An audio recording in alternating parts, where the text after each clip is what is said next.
Commune, le podcast avec l'hebdo et ses rubriques politiques, économiques,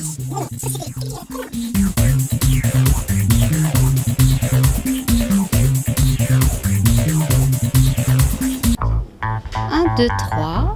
Troisième épisode. Des histoires de moutons, c'était très à la mode en 2007. On revient.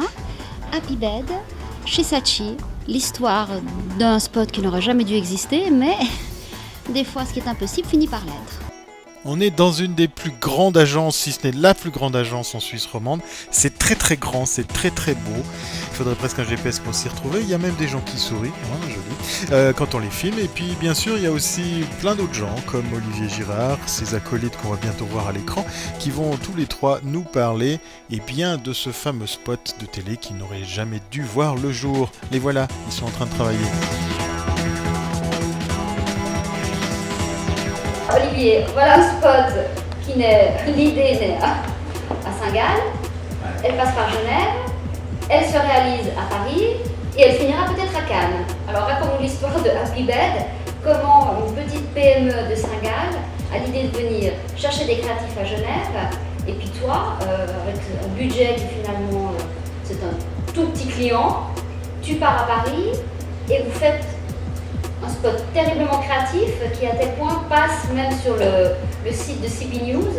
Oui, parce que les réalisateurs très très connus en France qui sont So and So, qui ont bossé pour Evian, le clip Evian, ou qui ont fait les Kiss Call, les moments Kiss Call. Donc c'est des stars à Paris. Les clients, ils ont entendu parler de l'agence Saatchi Silco. Il y a eu une conférence Love Mark et ils ont trouvé ça génial de bosser avec Saatchi. Ils en avaient pas grand chose à faire de faire 5 heures de train pour venir nous voir. Ça, ils ont traversé la Suisse pour venir nous voir. La première fois qu'on les a reçus ici, on s'est tous déguisés en pyjama. Et comme ça, on a participé à un pitch. Il y a eu 3 agences quand même. Il y a eu Wirtz à Zurich, une agence autrichienne, je crois, et Saatchi Silco Genève. Et c'est Guido et Antonio qui ont gagné le pitch finalement, avec des idées que je n'avais même pas retenues. Ils ont fait du forcing, surtout Antonio.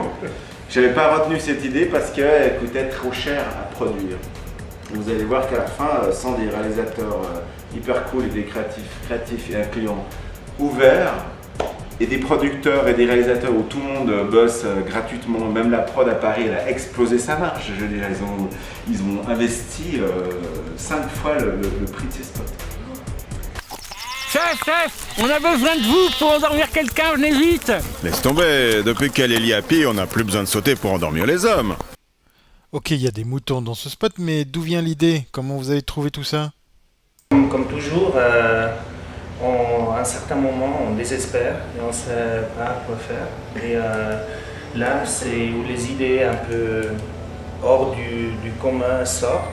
Où on dit non, on ne peut pas présenter ça, on ne peut pas présenter ça à Olivier parce qu'il va dire non, ça va pas du tout. Et en effet, c'était comme ça. On a dit non, c'est bien l'idée, mais il faut faire une saga, il faut faire au moins 4, 5, 6 spots pour que les gens comprennent l'idée. On dit ok, on peut y aller chez le client, s'il aime, on trouvera peut-être une solution. De réaliser, vous trouvez une forme aussi pour les motos, car ça c'était aussi la question au début, quelle est la forme du moto? Est-ce que c'est vraiment un comic ou est-ce que c'est vraiment filmé en 3D? Ouais. Et c'était après que le client aimait très bien l'idée qu'on a choisi de faire un mix entre le 3D et comic. Là, c'était des perruques qui sautaient, ils les faisaient bouger dans leurs mains, et puis après, ils ont dessiné par-dessus les trucs, on a mis des photos derrière. Enfin, c'est des films en 3D, normalement, ça aurait dû coûter plus de... Pour être gentil, on va dire 600, 700 000 francs suisses. Puis là, on a réussi pour à peine aux environs de 100 000 francs de faire 3 spots. Donc ils ont vraiment ils ont joué le jeu. Quoi, il y en a 3 de ces spots? On pourrait pas déjà en voir un, non? Chef, c'était comment avant quand on sautait pour endormir les hommes? Tu veux dire avant les liapis? Bah ouais. Bah, c'était pas humain. On sautait comme des fous. Qu'il neige, qu'il pleuve, qu'il vente. À la ville. Hop. Il y en avait même qui travaillaient au noir. Ah, les fameux petits moutons noirs. Ouais, les petits moutons noirs. Non, crois-moi, c'est quand même mieux maintenant. Ah bah ouais. Regarde, on est pas bien. Ouais. Oh, si j'avais un lit à billes. Ce qui a fait la différence pour pouvoir faire ces films, c'est qu'on a eu 6 mois devant nous. Le client était cool, il a pris ok, on va prendre notre temps, on va pas faire ça pendant 2 mois.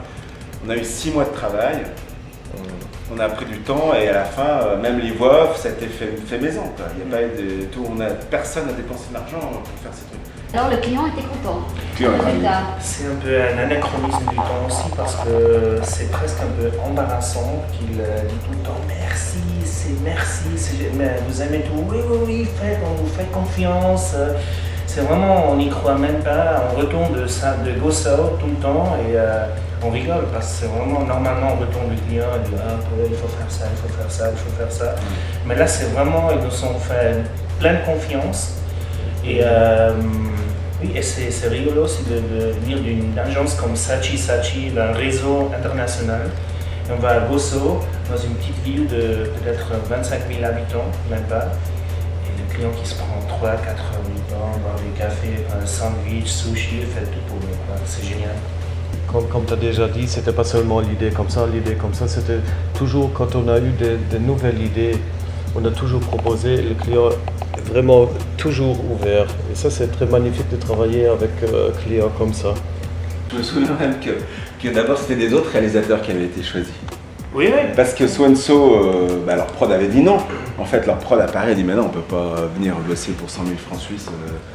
Vous êtes fous quoi, on a eu des lions à Cannes, machin, tout ça. Donc eux, la prod avait dit non, mais sans consulter les réalisateurs. Sophie et Jean-Christophe Sorel, c'est pour ça qu'il y avait So&So. Et puis, comme moi je les connaissais, je les appelle, et bien alors, il paraît que votre prod a dit non. Comment ça, notre prod? Mais nous, on veut les faire, ces trucs, c'est super, il y a une liberté, c'est génial, on va trouver nous. Ils voulaient les faire.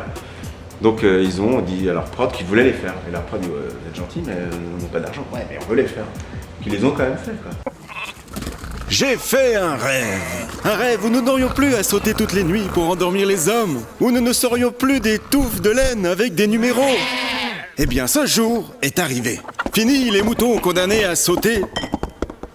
Je vois des moutons libres. Et je lève mon verre au Liapi à qui nous devons notre liberté. Mais chef, qu'est-ce que vous allez faire cette nuit, chef? Roupiller, mon gars, je vais roupiller. Mais c'est vrai que ça a tout de suite séduit le client, ça, parce qu'au lieu de montrer un matelas avec le ressort XY, le matelas bien, le ci, le ça, il est plus produit que n'importe quel matelas au lit il pourrait avoir. Nous, on a été sur complètement le subjectif, l'émotionnel, le bénéfice produit, les gens s'endorment bien, donc ils n'ont plus besoin de compter les moutons. Donc qu'est-ce qu'ils font les moutons? Donc on parle pas du lit, quoi. Donc au Suisse alémanique aussi, on compte les moutons. Oui, bien sûr. Non, ça, on a fait des recherches. J'ai appelé mes parents en Espagne, j'ai des amis qui sont turcs, grecs, tout ça. C'est vraiment quelque chose qu'on fait dans toute l'Europe. Ça, on était sûr avant de vraiment lancer tout le truc. Donc c'était eurocompatible. Ouais. Oui. Non, parce que sinon, si on ne comprend pas l'idée de base, ça ne sert à rien de faire des spots comme ça. C'est vrai. Et donc vous êtes content avec cette opération? Oui, très content. Car pour nous, c'était aussi ce qui était très intéressant, je trouve, c'est aussi la façon quand c'est pas encore vu, la technique, je veux dire, c'est pas encore tellement vu le mix entre photo 3D et style comique. Ça, c'est pas encore tellement vu sur le marché. Ok, moi je crois qu'il y a plus de choses, on les voit à Cannes. Alors c'est génial. Moi je prendrai la caméra et je filmerai. C'est déguisement en mouton. Ouais, ah oui, alors vous montez sur scène en mouton. Si les moutons gonflent un lion, on se déguise en... Ah, ce Ça, c'est sera trop beau. promis. Ah oui, alors qu'un mouton gagne un lion, ce serait trop beau. Ouais. Ah oui, d'accord. Alors là... Non, ça c'est promis. Hein, d'accord. Vraiment en été, on se met un mouton là, D'accord. en laine et ouais. Alors génial, bah, on sera là avec la caméra. Ou alors on se fait tout. Ah, écoute, c'est dans la boîte, non? C'est emballé tout ça. Oh, ça m'a donné sommeil tous ces moutons. Allez, bonne nuit et au prochain numéro de Commune le podcast.